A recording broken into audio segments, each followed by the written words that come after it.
Xitoydagi bir qism quyosh energiyasi şirketlərinin Uyg'urlarni majburiy emgakka salganligi o'ttirg'a chiqdi. Yangi e'lon qilingan bir dokladda dunyodagi eng chong quyosh energiyasi şirketlerining Sharqi Turkistondagi Uyg'urlarni ishlashga majburlaganligi o'ttirg'a chiqdi. New York vaqti gazetining xabar qilishicha, maslahat berish mulozimati bilan ta'minlaydigan Ufuq maslahatchilik markazi tomonidan e'lon qilingan dokladda GCL Poly, Sharqi Umid guruhi, Dako yangi energiya, Shinti energiyasi va Jinko qatorliq chong quyosh energiyasi şirketlerining zavodlarida Uyg'ur va boshqa oz sonliq millatlarning ishlashga majbur bo'lganligi o'ttirga qo'yilgan. Xitoy matbuotlarida Uyg'urlarga quyosh sistemasi haqida tarbiya berilganligi va bu kishilarga turalg'u ta'minlanganligi to'g'risidagi xabarlarning borligi ko'rsatilgan dokladda tadqiqotchilar va kishilik huquq mutaxassislarining bu ijobiy xabarlarning amaliyotda oz sonliq millatlarning ziyonkashligini yoshirish uchun qilinganligini aytganligi o'ttirga qo'yilgan.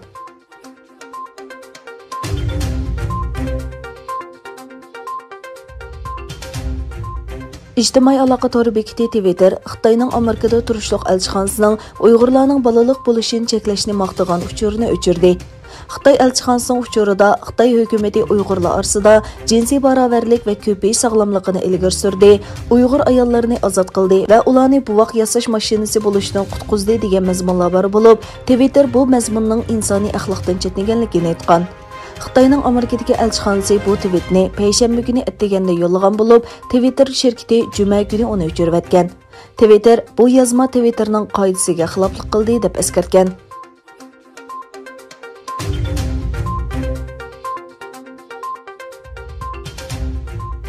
Xitoy Davlat Sahiya Komiteti Dunyo Sahiya Tashkiloti mutaxassislarining Xitoyga kelib, Wuhan virusining kelib chiqishini tekshirishga ruxsat qiladiganligini e'lon qildi. Davlatlik Sahiya Komitetining muavin boshlig'i Zeng Yishin bayonotida mutaxassislarning keladigan aniq vaqti hozir bekitilyotidi dedi.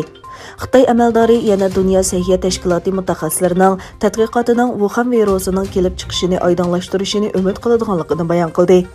Dunyo Sahiya Tashkiloti seshanba kuni Wuhan virusining kelib chiqishini tekshirish uchun tayyorlangan mutaxassislar guruhining Xitoyga kirishining cheklanganligini va Xitoyning buningga mas'ul bo'lishi kerakligini aytdi.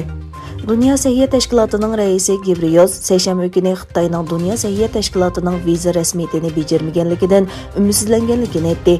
Bu guruh birinchi oyning 5-ida Xitoyga bormoqchi edi. Xitoy Tashqi ishlar ministrligi dastlabki bayonotda ziyorat vaqti to'g'risida o'qishmaslik borligini o'tirg'a qo'ygan hamda vaqt va boshqa o'rinlashtirishlarda ikki tarafning quyuq aloqa qilayotganligini aytgan edi.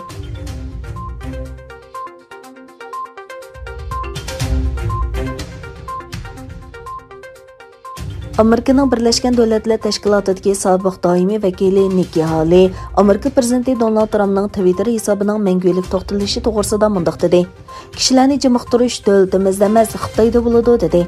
Haley Twitter hisobida e'lon qilgan uchurida Amerika prezidentini demayli qo'yayli, kishilarni jimiqtirish bizning davlatimizda emas, Xitoyda yuz beradi. Buningga odamning ishongisi kelmaydi dedi. İjtimoiy aloqa supurlari Facebook va Instagram Trumpning hisobini muddatsiz cheklagandan keyin Twitterma mushuningga o'xshash qadam tashlab, zo'ravonlikqa kuch kiritdi degan sabab bilan Trumpning hisobotini mangulik to'xtatdi. Amerika parlamenti 6 yanvar Trumpning qo'llovchilarining hujumiga uchragan siyosiy krizisga ergishib, Trumpning iste'fo berishi yoki vazifasidan elib tashlanishi haqidagi munozaralar o'tirg'a chiqmoqda.